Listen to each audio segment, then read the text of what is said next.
बिस्मिल्लाहिर्रहमानिर्रहीम। अस्सलामुअलैकुम। मोहतरम नाजरीन, आज की इस वीडियो में हम आपको हज़रत उमर रज़ी अल्लाह ताला अन्हा के दौर खिलाफत का एक वाक़या सुनाने जा रहे हैं। मिस्र में ज़माना जाहिलियत से ये दस्तूर चला आ रहा था कि जब भी दरियाए नील ठहर जाता तो एक हसीन और खूबसूरत लड़की को कत्ल करके दरिया के हवाले कर दिया जाता, तो दरियाए नील फिर हस्बे मामूल चल पड़ता।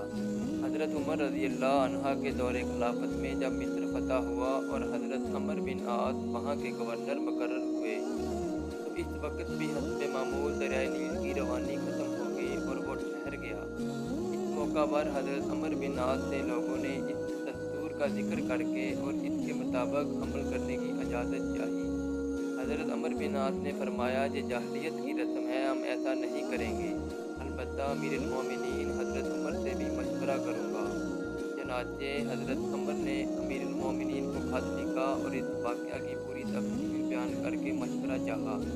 अमीरुल मोमिनीन हज़रत उमर ने इसके जवाब में दरियाए नील के नाम एक चिट्ठी रवाना फरमाई और हज़रत अमर बिन आस को लिखा कि वो चिट्ठी दरियाए नील में डाल दें। चिट्ठी का अनुमान ये था, ये अल्लाह के बंदे उमर की तरफ से दरियाए नील के नाम। अम्मा बाद, अगर तो अपनी तरफ से जारी होता था तो मत जारी हो, अगर अल्लाह ताला तुझे जारी करता था तो हम इससे सवाल करेंगे कि वो तुझको जारी कर दे। हज़रत अमर बिन आस ने ये चिट्ठी दरियाए नील में डाल दी। चिट्ठी का डालना ही था कि दरियाए नील खूब तेज़ी के साथ रवां दवां हो